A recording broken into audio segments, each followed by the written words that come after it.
मनापासून धन्यवाद. आत्ताच आपण छान मुद्दा मांडलात की खरोखर हरित ठाणं असलं पाहिजे, ग्रीनरी पाहिजे आणि ती टिकवण्याचा मला वाटतं सगळ्या विकासकांकडून नक्कीच त्याला प्रथम प्राधान्य दिलं जाईल. कारण ठाणं हे सुंदर फक्त सिमेंटचं जंगल नाही, तर त्यामध्ये हिरवाईसुद्धा असली पाहिजे. कारण जो श्वास आहे, जो श्वास आपण घेतो तो केवळ आणि केवळ या हिरवाईमुळे. मनापासून धन्यवाद. मगाशी मी इथे बसले होते आणि बसल्या बसल्या थोड्या 2 ओळी सुचल्या, त्या मी कागदावर उतरवल्या. वाचून दाखवते. ओलांडलास उंबरठा अलवार माझ्या घराचा, ओलांडलास उंबरठा अलवार माझ्या घराचा, तू येताच आता ऋतू दरवळला बहराचा, तू येताच आता ऋतू दरवळला बहराचा. ती जेव्हा येते तेव्हा त्या घराला घरपण येतं आणि घरामध्ये एक बहार येते. असं तिचं आणि त्याचं घर. आणि मग हळूहळू ते पूर्ण कुटुंब तयार होतं.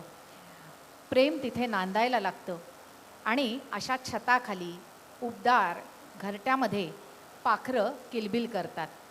अशी अनेक घरटी आता या एक्स्पोमधून अनेकांना मिळणार आहेत.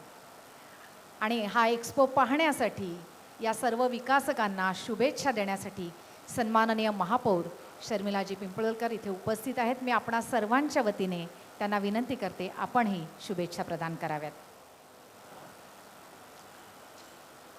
सन्माननीय व्यासपीठ, महाराष्ट्र राज्याचे उपमुख्यमंत्री एकनाथजी शिंदे साहेब यांच्या हस्ते आज हे ठाणे प्रॉपर्टी एक्स्पो इनॉग्रेशन होणार आहे. लवकरच ते आपल्या सगळ्यांमध्ये उपस्थित राहतील. इथे उपस्थित माननीय मंत्री श्री प्रताप सरनाईक साहेब, आमदार निरंजी डावखरे साहेब, उपमहापौर कृष्णा पाटील साहेब, आदरणीय सर्व मान्यवर, सर्व अधिकारी, सर्व नगरसेवक, नगरसेविका, विकासक, गुंतवणूकदार आणि माझ्या ठाणेकर बंधू भगिनी, माझा सर्वांना मनपूर्वक नमस्कार. आज ठाणे प्रॉपर्टी एक्स्पो 2026 हा महत्त्वपूर्ण प्रदर्शनाचा उद्घाटन सोहळा आपण ठाणेकरांच्या उपस्थितीत आणि उपमुख्यमंत्री एकनाथजी शिंदे साहेब यांच्या उपस्थितीत इथे संपन्न करणार आहोत. आणि खरंच मनापासून आनंद होतोय की ठाणे शहर हे केवळ उपनगर राहिलेलं नाही, तर आज हे सक्षम, आधुनिक आणि वेगाने विकसित होणारे शहर म्हणून देशाच्या नकाशावर ठळकपणे दिसले जाईल.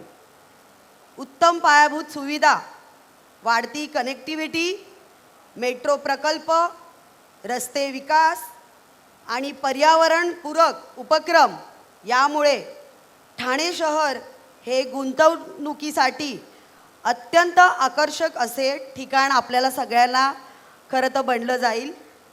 या प्रदर्शनामुळे खरं तर खरेदीकरांना विविध पर्याय एका छताखाली उपलब्ध करून देण्याचं विकासकांचं एक चांगला ध्येय इथे दिसून येतोय. मध्यमवर्गीय कुटुंबांसाठी घराचे स्वप्न खरं तर खूप जिव्हाळ्याचा प्रश्न ठाणेकरांसाठी आणि आपल्या सर्वांसाठीच आहे. हे व्यासपीठ उपलब्ध करून दिल्याबद्दल विकासकांचे मी आभार मानते आणि हा विश्वास व्यक्त करते की आज आपले सर्व नेते मंडळी या ठाणे शहरासाठी नाही तर या महाराष्ट्रासाठी जे काही विकास कामं करत आहेत ते खरंच उल्लेखनीय आहेत. आणि मी मनापासून शुभेच्छा देईल सर्व ठाणेकरांना, सर्व विकासकांना की असेच चांगले चांगले उपक्रम, योजना आमच्या ठाणेकरांसाठी तुम्ही घेऊन या. इथेच थांबते. जय हिंद, जय महाराष्ट्र. धन्यवाद.